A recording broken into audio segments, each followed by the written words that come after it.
1절부터 5절까지의 말씀을 가지고 하나님께서 할 말이 없으실 때란 제목으로 말씀 전하도록 하겠습니다. 우리 말라기 선지자는 구약성경의 마지막 예언자였죠. 이 말라기서의 배경은 이제 이스라엘이 이제 로마에 이제 완전히 포로로 잡혀가기 전, 그 정복당하기 전에 그 중간에 있었던 그 사이에 있었던 일입니다. 말라기의 배경은 정치적으로, 경제적으로, 영적으로 이스라엘이 대단히 결핍해 있던 상황에서 말씀되었습니다. 정치적으로는 그들은 끊임없는 외세에 시달려 왔었고요. 경제적으로는 그들은 궁핍함과 그리고 가뭄과 흉작, 전염병 등이 그 이스라엘에 만연했었다는 것입니다. 또한 영적으로는 어떻습니까?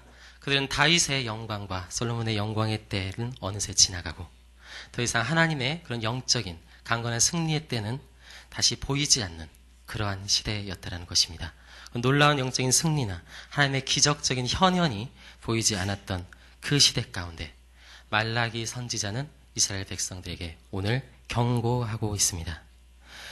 1장 1절 보면 여호와께서 말라기를 통하여 이스라엘에게 말씀하신 경고다라고 말합니다. 왜 오늘 말라기 선지자는 이 이스라엘 백성들에게 경고했어야만 했을까요? 그것은 그들이 그러한 현실적인 문제 안에서, 그러한 어려움들 안에서 하나님의 사랑에 대하여 심각한 의심이 싹트기 시작했기 때문입니다. 그래서 이 하나님이 정말 우리를 사랑하시는지, 하나님이 어떻게 일하셨는지에 대해서 이스라엘 백성들은 하나님께 질문하고 하나님은 거기에 대해서 논박하는 내용이 바로 이 말라기의 주된 골자이라는 것이죠. 오늘 이스라엘은 1장에서 이렇게 질문합니다. 하나님은 우리 이스라엘을 사랑하시는 하나님인가? 하나님은 과연 우리를 사랑하시는 하나님이신가? 이 질문에 대해서 그들은 당연히 답을 알았어야 했을 것입니다. 하나님은 당연히 이스라엘 백성들을 사랑하시죠. 그러나 이스라엘 백성들은 감히 하나님께 이렇게 질문하고 있습니다. 하나님이 우리를 어떻게 사랑하셨냐는 것입니다. 하나님은 거기에 대해서 야곱과 에서의 이야기를 들면서 그들에게 가르치십니다. 야곱도 에서도 하나님 앞에 심각한 범죄를 저질렀던 사람들입니다. 둘 다 그리 비교해 보았을 때 더 나은 점도 없고 더 덜한 점도 없는 우리와 같은 성정이 같은 인간들이라는 것이죠. 자, 그런데 하나님은 야곱의 나라인 이스라엘은 멸망시키셨으나 반드시 회복시킬 것이라고 약속하셨지만 에서의 나라인 에돔은 멸망시키신 후에 다시는 일어나지 못하게 할 것이라고 말씀하고 있습니다. 4절을 한번 볼까요? 에돔은 말하기를 우리가 무너뜨림을 당하였으나 황폐된 곳을 다시 쌓으리라 하거니와 나 만군의 여호와는 이르노라. 그들은 쌓을지라도 나는 헐리라. 사람들이 그들을 일컬어 악한 지역이라 할 것이요 여호와의 영원한 진노를 받은 백성이라 할 것이며 하나님께서 다시는 회복시키지 않으시겠다는 것입니다. 어떻게 해서 이런 결과가 나오는 것일까요? 우리 중에 믿는 사람들도 있고 믿지 않는 사람들도 있습니다. 왜 어떤 사람들은 하나님을 잘 믿고 가는 것이고 왜 어떤 사람들은 하나님의 신앙으로부터 떨어지고 심지어는 하나님을 대적하기까지 하는 것일까요? 우리는 종종 착각합니다. 내가 그 사람보다 조금 더 나아서 내가 하나님을 더 잘 믿어서 우리는 지금 구원의 길을 가고 있다라고 생각하는 경향이 우리 안에 있습니다. 그렇지만 성경에선 우리 인간에 대해서 그렇게 말하고 있지 않습니다. 만약에 나의 잘남으로 구원을 받는다면, 나의 의로움으로 구원을 받게 된다면 성경은 아무도 구원받을 자가 없다라고 말하고 있습니다. 자, 그렇다면 왜 어떤 이들은 구원을 받으며 어떤 이들은 구원을 받지 못하는가? 하나님은 한마디로 이렇게 말합니다. 내가 너희를 사랑했기 때문에 너희는 구원받을 수 있는 것이다. 내가 너희를 사랑했기 때문에 너희는 망하지 않을 수 있는 것이다 라고 말하는 것입니다. 그것이 바로 야곱을 사랑하셨다는 말씀의 의미예요. 야곱도 속이는 자였고 야곱도 거짓말하는 자였고 야곱도 세상적인 마음을 가득 품은 사람이었습니다. 그런데 야곱은 망하지 않고 이스라엘이 됐어요. 왜 그렇습니까? 하나님이 그 은혜를 끝까지 거두지 않으셨기 때문에 하나님이 끝까지 그 인생을 끌고 가셨기 때문에 야곱은 구원에 이르렀고 이스라엘이 될 수 있었던 것입니다. 그렇기 때문에 우리 믿는 자들이 적어도 이 말씀을 듣는 이스라엘 백성이라면, 그 야곱을 조상으로 둔 이스라엘 백성이라면 감히 하나님 앞에 하나님이 어떻게 우리를 사랑하셨느냐고 질문할 수 없다라는 것이죠. 그러나 오늘 감히 그들은 질문하고 있는 것입니다. 그는 또한 하나님께 말합니다. 우리가 언제 하나님을 멸시했습니까? 우리는 하나님을 멸시한 적이 없습니다. 그러나 하나님께서는 말합니다. 너희가 저는 것과 병든 것을 내게 가지고 와놓고도 나를 멸시하지 않았다고 할 수 있느냐라고 말합니다. 우리 8절 우리 한번 다 같이 읽어보겠습니다. 하나 둘 셋. 만군의 여호와가 이르노라. 너희가 눈먼 희생제물을 바치는 것이 어찌 악하지 아니하며 저는 것 병든 것을 드리는 것이 어찌 악하지 아니하냐. 이제 그것을 너희 총독에게 들어보랴. 그가 너를 기뻐하겠으며 너를 받아주겠느냐. 아멘. 우리가 사람에게도 감히 선물로 주지 못할 것을 하나님께 이스라엘 백성들은 드렸다라는 것입니다. 그러면서도 이들은 감히 질문하기를 우리가 언제 하나님을 멸시했느냐고 말하는 것이죠. 사실 이것은 나의 모습이라는 것입니다. 오늘날 우리가 제물을 하나님께 드리진 않습니다. 그렇게 봤을 때 과연 이것은 무엇을 오늘날 의미하는 것일까요? 모든 제사는 예수 그리스도 말미암아 완성되었고 종결되었는데, 그렇다면 이 눈먼 것을 드리는 것, 저는 것을 드리는 것이 오늘날은 어떻게 이루어지는 것일까요? 이것은 단순히 우리가 헌금을 많이 하지 않는 그런 단순한 이야기가 아닙니다. 우리가 봉사를 많이 하지 않는 단순한 그러한 이야기가 아닐 것입니다. 그건 너무 성경을 1차원적으로 보는 것이고 우리는 그 정도 수준이 아니죠. 네. 하나님께서 이런 말씀을 하실 때 이것은 로마서 12장 1절과 2절을 보면 그 답이 나와 있습니다. 우리 로마서 12장 1절부터 2절을 한번 살펴볼까요? 로마서 12장 1절부터 2절. 우리 다 같이 신약성경 256페이지입니다. 다 같이 한번 읽어보도록 하겠습니다. 그러므로 형제들아, 내가 하나님의 모든 자비하심으로 너희를 권하느니 너희 몸을 하나님이 기뻐하시는 거룩한 산제물로 드리라. 이는 너희가 드릴 영적 예배니라. 너희는 이 세대를 본받지 말고 오직 마음을 새롭게 함으로 변화를 받아 하나님의 선하시고 기뻐하시고 온전하신 뜻이 무엇인지 분별하도록 하라. 아멘. 이스라엘 백성들은 제물을 분별해서 드렸어야 했습니다. 저는 것을 드리면 안 됐고 눈먼 것을 드리면 안 됐습니다. 그것이 있으면 하나님께 드리지 않고 다른 좋은 것을 구별하여서 드렸어야 했죠. 그럼 오늘날 우리는 뭘 구별해서 드려야 합니까? 오늘 하나님은 말합니다. 너희 몸을 거룩한 산제물로 하나님께 드리라. 이것을 가장 먼저 보여주신 분은 우리 주 예수 그리스도십니다. 그분은 우리를 위하여 속죄제물이 되셨고 하나님을 향한 화목제물이 되셨습니다. 그분으로 인하여 우리는 나음을 입었고 그분으로 인하여 우리는 하나님과 하나님의 진노에서부터 화해하게 되었습니다. 하나님이 그 진노를 모두 당하셨기 때문입니다. 하나님께서는 그러한 것들 염두에 두고 오늘날 우리에게 이렇게 말합니다. 예수 그리스도가 거룩한 산제물이 된 것처럼 너희도 거룩한 산제물이 되라는 것이죠. 네. 로마서의 문맥은 그것입니다. 그렇게 해서 우리가 거룩한 산제물이 된다는 건 그냥 단순히 어떤 신비로운 어떠한 것이 아니라 이건 굉장히 실제적인 것인데요. 하나님 우리가 헷갈리지 않도록 하기 위해서 그거의 뭔지를 설명해 주셨습니다. 그게 바로 2절인데요. 어떻게 하는 게 거룩한 산제물로 너희를 드리는 거냐? 그것은 첫 번째, 이 세대를 본받지 않는 것이다. 두 번째, 마음을 새롭게 하는 것이다. 옛사람의 마음을 품지 않는 것이다. 그리고 변화를 받는 것이고 다시 태어나야 돼요. 변화를 받는 것이고 하나님의 선하시고 기뻐하시고 온전하신 뜻이 뭔지 그 진리를 뭔지를 분별할 줄 아는 사람이 거룩한 산제물로 하나님께 드려지는 사람이라는 것입니다. 단순한 얘기가 아니에요, 이것이. 굉장히 영적인 이야기입니다. 그렇기 때문에 정말 우리가 저는 것을 드리지 않는 건 그럼 뭡니까? 우리가 눈먼 것을 드리지 않는 것은 무엇이에요? 여러분, 진리를 우리가 모르면 우리는 눈먼 것을 지금 드리고 있는 것입니다. 우리가 지금 하나님의 말씀을 통하여 내 삶이 움직여지고 있지 않으면 우리는 지금 절고 있는 거예요. 그거를 드리고 있는 것입니다. 그렇기 때문에 우리가 정말 이 사실을 깨달은다면, 우리가 하나님을 멸시하지 않으려면 하나님의 그 은혜에 합당한 삶이 우리 가운데, 그 진리의 삶이 펼쳐져야 한다라는 것이죠. 자, 그렇게 지금 이스라엘 백성들이 하나님 앞에 말하고 있는데, 이 하나님의 심정이 참으로 답답하셨을 것 같다는 생각이 듭니다. 하나님은 분명히 이스라엘 백성들을 엄청나게 사랑하셨는데, 하나님은 이스라엘 백성들을 보살피시고 끝까지 책임지셨는데, 오늘 이스라엘 백성들은 자신에게 책임이 없다라고 하고, 그 앞에, 하나님 앞에 하나님이 어떻게 나를 사랑하셨냐고 오히려 반문하는 이러한 모습들, 하나님의 억장이 무너지는 모습들이 이렇게 일어나는 것입니다. 다른 민족이 아니에요. 지금 다른 이방인들이 이 얘기를 하는 것이 아닙니다.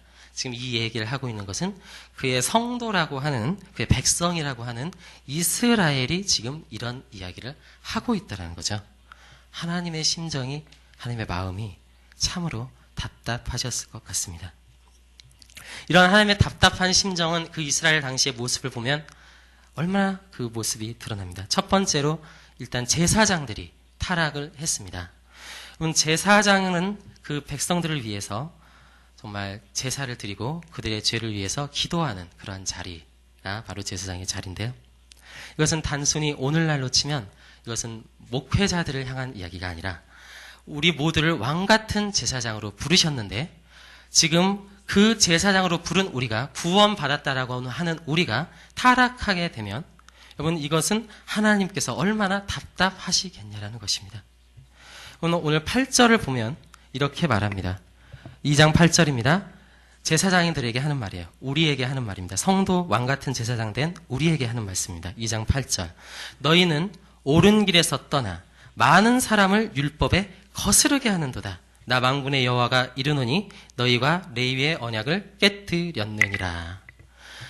제사장의 역할은 많은 사람들을 옳은 길로 오게 하는 것인데, 오히려 그의 백성, 그의 제사장이라고 하는 그의 이스라엘이 오히려 앞장서서 악을 행함으로써 많은 사람들을 오히려 옳은 길에서 떠나게 하는, 오히려 거침돌이 되게 하는 모습들이 있었다는 것입니다.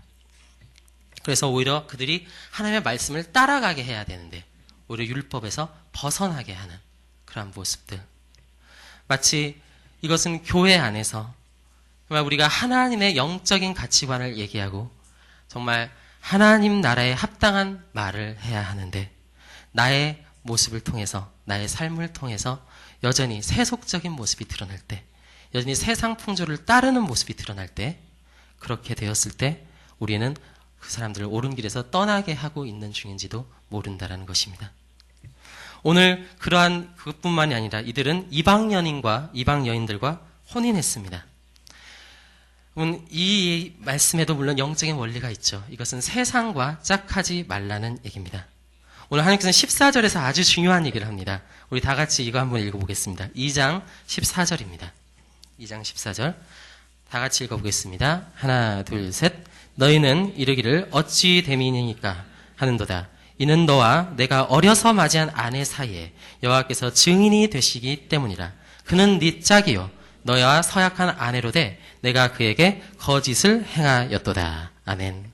오늘 어려서 이스라엘이 얻은 아내가 있다라고 하는데, 그 아내 사이에 누가 증인이 되냐면 하나님께서 증인이 되셨습니다. 그러니까 하나님께서는 한 신랑과 한 신부에게만 증인이 되시는 거지, 한 여자와 여러 남자 사이에 증인이 되시는 분이 아닙니다. 그렇기 때문에 하나님께서 인정하시는 신랑은 우리 주 예수 그리스도 뿐이신데, 하나님은 그 사이에만 보증이 되시는데, 우리가 다른 것들에 기웃기웃거리고 우리가 다른 우상들을 따라가며 그것들과 우리가 짝하게 되면 그것은 하나님께서 인정하시는 일이 아닐 것이라는 거죠. 그러한 이스라엘의 영적인 상황 가운데, 또한 그러한 우리의 상황 가운데 하나님은 말라기 시대 가운데 침묵하셨습니다. 말라기는 1장 1절에서 보면 하나님께서 경고하셨다라는 내용으로 시작이 되는데요. 말라기서는 예언서의 마지막 권입니다. 그렇기 때문에 이것은 하나님의 어떻게 보면 마지막 경고입니다. 실제로 하나님께서는 말라기 선지자 이후로 더 이상 선지자를 보내지 않으시고 예수 그리스도, 완전한 선지자가 되신 예수 그리스도가 다시 오시기 전까지, 그 이전에는 세례 요한이 오기 전까지 모든 예언을 멈추시고 말씀을 멈추시는데요. 무려 예수님이 이 땅에 오시기 전까지 400여 년 동안 그 말씀을 멈추셨습니다.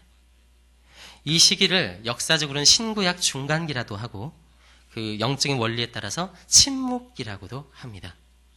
구약과 신약 사이에는 그렇기 때문에 약 400여 년 이상의 공백이 있는 것이죠. 그러면 이러한 기나긴 침묵은 왜 일어난 것일까요? 하나님은 도대체 왜 말씀하기를 멈추셨을까요? 제가 과거에 청년부 활동을 열심히 하던 때 제가 찬양 인도를 열심히 하던 때가 있었습니다.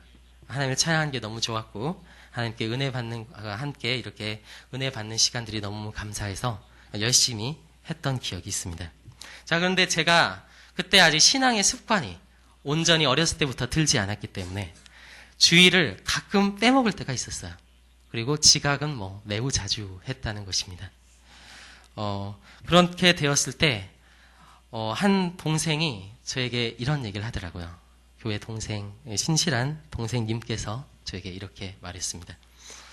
형 정도 되는 사람이 그러니까 내가 할 말이 없네. 여러분, 하나님께서 그의 백성들에게 할 말이 없으실 때가 있는데요. 그의 백성이 이제는 알아먹을 만한데 이제는 아직도 알아듣지 못할 때, 충분히 깨달을 만한데 아직도 깨닫지 못할 때 하나님은 그 입술을 다무실 때가 있습니다. 예수님께서 이 땅에 오셨을 때 회개한 사람들도 있었고요. 끝까지 고집을 부리고 저 사람은 하나님의 아들이 아니야라고 거부한 사람들이 있었습니다. 어떤 사람들이 회개했다고 말할까요? 성경은. 첫 번째, 예수님께서 권능을 많이 행한 사람. 두 번째, 예수님께서 그 권능을 그렇게 조금 행한 사람. 우리의 상식으로는 당연히 하나님의 권능을 많이 행한 사람 1번일 것입니다. 자, 그런데 놀랍게도 성경은 예수님께서 권능을 가장 많이 행한 고을에서 오히려 회개하지 않았다라고 얘기합니다. 마태복음 11장 20절에서 이렇게 말하죠. 예수께서 권능을 가장 많이 행하신 고을들이 회개하지 아니하므로. 하나님은 그 이후로 그 지역에서 더 이상 이적을 베푸시지 않았다라고 성경은 기록하고 있죠. 왜냐하면 그들이 충분히 보였음에도 불구하고 끝까지 믿지 않았기 때문입니다. 오늘날 우리들의 모습도 마찬가지일 수 있습니다. 하나님께서 우리한테 충분히 말씀하셨음에도 불구하고, 하나님께서 그의 살아계심을 충분히 보여주셨음에도 불구하고 우리가 깨닫지 못하고 돌이키지 않으면 우리 역시 더 이상 하나님의 역사하심을 경험하지 못할 수도 있습니다. 영준 형제 신앙생활 몇 년 하셨나요?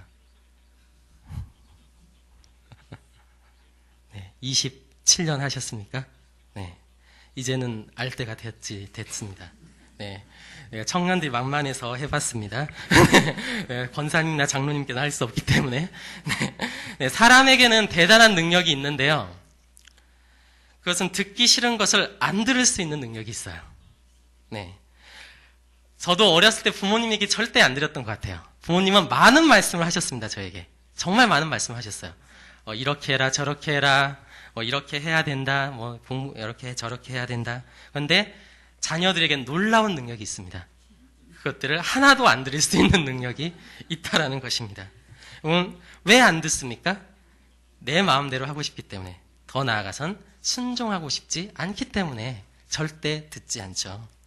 그럼 우리가 왜 하나님이 아무리 말씀하셔도 듣지 못할까요? 그것은 우리 마음 가운데 어떻게 보면 그 말씀에 순종하고자 하는 마음이 없을 때 그것은 또 다른 지식이고 잔소리일 뿐일 수 있다는 것입니다. 하나님의 침묵하심은 그분의 인격성과 그분의 사랑에서부터 나온다고 생각합니다. 우리가 정말 죄악 가운데 빠졌을 때 어떻게 보면 하나님은 강제로 우리를 끌어갈 수도 있을 것 같아요. 하나님은 전능하신 하나님이시기 때문에 하나님이 원하신다면 우리를 어떻게든 로봇처럼 조정해서 이렇게 얼마든지 할 수 있을 것 같아요. 자, 그런데 하나님께서는 놀랍게도 성경에서 말하는 하나님은 인격적인 하나님이시고 사랑이 많으신 하나님이시라고 말합니다. 하나님은 결코 강제로 명령하지 않으세요. 하나님은 아담이 선악과를 따먹을 때 침묵하셨습니다. 하나님은 탕자가 자기 마음대로 아버지에게를 떠났을 때 잠잠고 계셨다라는 것입니다. 억지로 머리끄댕이를 잡고 끌고 오지 않으셨어요. 왜냐하면 하나님은 인격적이시고 그분은 사랑이 많으신 하나님이시기 때문입니다. 하나님은 우리를 강제로 끌고 가길 원하시는 분이 아니라 하나님은 우리가 자발적으로 순종하길 원하시는 하나님이시라는 것입니다. 그렇기 때문에 때때로 어떻게 보면 아이러니한 이야기지만 하나님은 침묵함으로 우리에게 지금 말씀하고 계시는지도 모릅니다. 여기서 우리가 그것들을 깨닫고 돌아오는가 돌아오지 않는가는 철저하게 나의 책임이라고 할 수 있겠습니다. 왜냐하면 하나님은 이미 그 사랑을 충분히 우리에게 보여주셨기 때문에 로마서에 의하면 하나님은 십자가의 그 아들을 아끼지 않으심으로 그 사랑을 확증하셨다라고 얘기합니다. 자, 그럼에도 불구하고 우리가 27년 이상 하나님의 이런 말씀을 들었음에도 불구하고 그 사랑을 무시하고 돌아선다면 그 책임은 오롯이 나에게 있다라는 것입니다. 우리가 사람과의 관계에서도 그래요. 더 이상 이야기해도 잔소리밖에 되지 않을 때가 있습니다. 특별히 정말 신앙을 많이 하면 할수록, 신앙의 연한이 길면 길수록 정말 저 사람 알만도 한데, 저 사람 쩔어지 않을 만도 한데, 그럴 때 할 말이 없음을 느낄 때가 있습니다. 무슨 말을 하겠습니까? 더 얘기해봤자 더 튕겨져 나갈 것이고, 더 말해봤자 더 자존심만 상해할 것이고, 더 얘기해봤자 더 멀어지기만 할 텐데, 그 부분에 대해서 할 말이 없을 때가 있다는 거죠. 하나님께서 저에게도 그렇게 역사하셨던 것 같아요. 하나님은 저를 이때까지, 정말 저의 인생을 짧지만 짧은 인생을 돌이켜보면 저를 깨달을 때까지 기다려 주셨습니다. 제가 어렸을 때 만난 동생 중에 정말 항상 입버릇처럼 하나님께서 주셨다라는 얘기를 입버릇처럼 하는 형제가 하나 있었어요. 걔는 무슨 100원만 생겨도 이거 하나님이 주셨다고 그러고요. 정말 별것도 아닌 거 생겼는데도 하나님이 주셨다고 그래요. 근데 그때는 제가 순진해가지고 진짜 하나님이 걔한테 나에게 주시지 않은 뭔가 엄청난 것들을 많이 주셨다고 생각했어요. 그래서 때론 자존심도 상했고, 가끔은 왜 하나님 내게 주시진 않을까 이런 의문을 가질 때가 있었죠. 왜 하나님은 쟤만 주시지? 왜 나는 안 줄까? 그런데 시간이 지나면서 제가 그 진실을 알게 된 순간이 있었어요. 그것은 그 동생의 집에 제가 놀러 갔을 때였습니다. 그 집은 좁디 좁은 투룸이었고요. 그곳엔 늦게 아들을 낳으셨는지 상당히 연세가 된 어머니가 병든 채로 있었습니다. 하나님이 주셨다고 말하면서 내게 감자를 꺼내오는데 정말 맛이 없었습니다. 근데 하나님이 주셨다는 그 집은 또한 초라한 모습이었다는 거죠. 아이러니한 것은 그 동생은 모든 것을 하나님이 주셨다고 말하고 나는 하나님이 아무것도 안 주셨다라고 생각하고 있었다는 것입니다. 이제 와서 돌이켜보면 그렇습니다. 하나님이 역사하지 않은 것이 아니었다라는 것입니다. 내 눈이 어두웠었다라는 것이죠. 이스라엘 백성들의 눈이 어두웠기 때문에 하나님께 말하는 거예요. 하나님이 어떻게 우리를 사랑하셨습니까? 하나님 우리가 언제 주님을 멸시했습니까? 하나님 우리가 언제 하나님을 배반했다는 것입니까? 성경 마태복음 6장 22절 이렇게 말합니다. 눈은 몸의 등불이요. 그러므로 내 눈이 성하면 온몸이 밝을 것이요. 눈이 나쁘면 온몸이 어두울 것이니 그러므로 내게 있는 빛이 어두우면 그 어둠이 얼마나 더하겠느냐. 하나님은 우리의 인생 가운데 항상 함께 하시고 그 사랑을 끊어버리지 않으시는데 나는 그 하나님을 역사를 과연 제대로 보고 있는지 다시금 돌이켜보게 됩니다. 정말 저는 그 동생이 하나님이 나에게 주시지 않은 뭔가를 막 엄청 많이 준지 알았어요. 그러나 그것은 관점의 차이였습니다. 그것은 눈이 어두우냐 어둡지 않으냐의 차이였다는 거야. 하나님은 그 형제를 통해서 저에게 그런 영적인 깨달음을 주셨습니다. 우리의 눈은 지금 밝아져 있습니까? 우리의 눈은 지금 혹시 어두워져 있지 않습니까? 하나님 앞에 우리가 다시금 회복해야 할 것입니다. 하나님이 침묵하시기 전에, 우리가 하나님 앞에 눈을 감아보기 전에 우리가 다시 그 눈을 뜨고 하나님을 바라보아야 할 것이고, 우린 다시금 오늘 주님의 은혜를 간구해야 할 것입니다. 그래서 정말 우리 인생 가운데 오늘 추수감사주일 정말 감사가 살아나는 인생이었으면 좋겠습니다. 모든 것이 우연이라고 생각하면 감사할 것이 아무것도 없고, 모든 것이 하나님의 손안에 있다고 생각하면 모든 것은 감사할 것밖에 없다라는 것, 여러분 꼭 기억하셨으면 좋겠습니다. 그래서 오늘 하나님은 말씀하십니다. 우리 말라기 4장 마지막으로 우리 보고 마치도록 하겠습니다. 말라기 4장 6절 우리 다 같이 한번 읽어보겠습니다. 그가 아버지의 마음을 자녀에게로 돌이키게 하고 자녀들의 마음을 그들의 아버지에게로 돌이키게 하리라. 돌이키지 아니하면 두렵건대 내가 와서 저주로 그 땅을 칠까 하노라 하시니라. 아멘. 그래서 우리는 하나님의 사랑을 읽어야 합니다. 하나님 끝까지 우리를 포기하지 않으셨고 그 한 사람을 우리 가운데 보내셨는데 그것은 바로 예수 그리스도이십니다. 그 예수님으로 말미암아 하나님의 아버지는 우리에 향한 진노를 돌이키셨고, 우리도 하나님을 대적하는 마음에서 예수 그리스도 말미암아 그 사랑을 깨닫고 하나님에 대한 오해를 풀게 되었습니다. 오늘 그렇다면 우리 함께 기도할 때 우리 주님의 그 십자가를 생각하며 하나님께 감사하며 정말 우리 함께 기도했으면 좋겠는데요.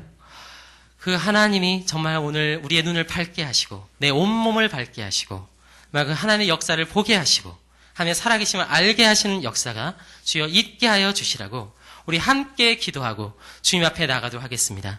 다 같이 통성으로 기도하도록 하겠습니다. 하나님